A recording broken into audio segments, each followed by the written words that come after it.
Hi, and welcome back to the House of the Stag YouTube channel. I'm going to review the final season of The Last Kingdom today. As always, there's gonna be an overall rating from 1 to 10 in the end, so make sure to stick around. I've been a fan of Netflix's The Last Kingdom for a few years now. I always looked forward to the new seasons and binge-watched the episodes whenever they dropped. Season 5 was no different in that regard. It really sunk me in again. This show is really entertaining and very underrated in my opinion, even though Netflix seemed to ramp up promotion at least a bit for the final season. It's historical fiction, based on Bernard Cornwell's Saxon stories novellas. I should make it clear that I haven't read those books, and I'm not really an expert when it comes to historical events, so I can only really speak about the show. I also won't break everything down in order, and I'll only focus on the things that I think are worth mentioning here. So, let me say it right away, I really enjoyed this season. It has everything that made me a fan of this show in the first place. Great character dynamic, great acting, dialogue, and entertaining schemes. The thing I always appreciated the most was that this show has always allowed the story to breathe and let it progress naturally. If you've seen my reviews for other TV shows, then you know that I appreciate that the most in storytelling. I'm all about character development, acting, and dialogue. I don't need big battles in every episode. Funnily enough, we start this season with my least favorite story arc, Brida and her cult. It's just personal preference. Don't get me wrong, it's not bad and it was refreshing to see Brida as leader, but I'm just over the portrayal of fanatics in TV. Stiora is also not really a favorite of mine. Especially after Sigtrigger dies. She kinda just gets cast aside in the story and ends up returning for an ex machina moment, something that I never enjoy, regardless of genre. However, it's not a deal breaker and this gets resolved very quickly.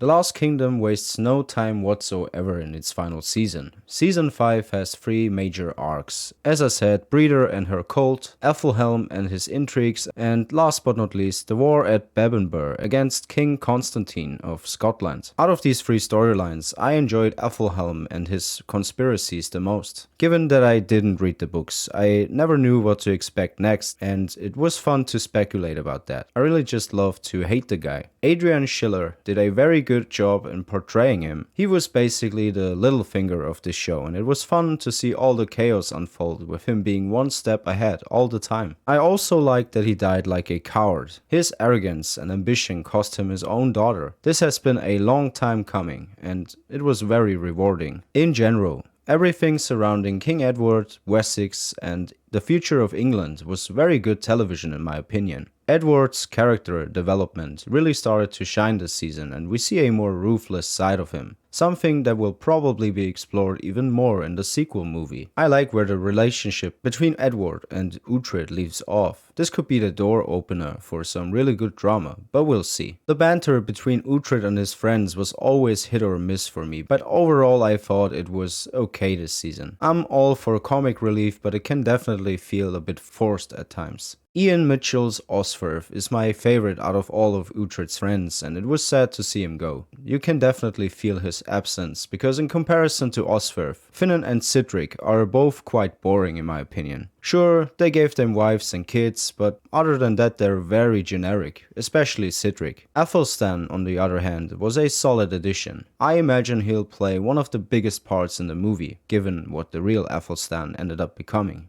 As far as performances go, my personal highlights were Elizabeth Butterworth's Queen Elswith and Millie Brady's Aethelflaed. I was really shocked when I heard that the actress who plays Queen Elswith is 28 years old. She'll go places. To play a 50-year-old woman and make it believable requires a lot of talent, and she absolutely nailed it. That's some serious range and I can't praise it enough. Millie Brady, on the other hand, seems to have been born for this role. The way she played Aethelflaed was very natural, and it really excites me even more for House of the Dragon, where she'll apparently play Rhea Royce, Daemon Targaryen's first wife. The previously mentioned Ian Mitchell will play Aemon Targaryen, by the way, but we're gonna talk about that soon enough. In general, they did a phenomenal job for the casting of this show. The acting really is superb, especially looking back to characters like David Dawson's Alfred. That portrayal alone was worthy of an Emmy nomination.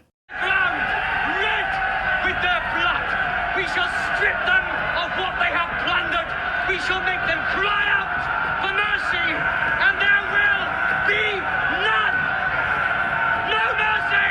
Alexander Draymond is also a decent lead and has his moments, just like Emily Cox's Breda, which brings me to one of my favorite scenes of the entire show. And that would have to be Breda's and Uthred's final encounter at the ruins of their home. It was the home in which they were raised, and that was a great way to end their story. This is their last duel. Uthred defeats Breda, but despite everything she's done, despite everyone she's hurt, Uthred just can't bring himself to end her life. We get a sweet little montage with scenes from the earlier seasons, and just as they were about to make up again, Stiora kills her. It's a powerful moment, and one of the scenes I'll remember in a few years' time when I think back to this series. Another one of those moments is the very last one. I absolutely loved how Uthred reminisced about all he's been through after finally taking Bebbanburg. As with the scene with Breda, we get to see a whole montage of scenes that showcase his journey. It's just a beautiful way to end this series. This season does a great job in tying everything up in a satisfying way. It doesn't feel rushed in my opinion, and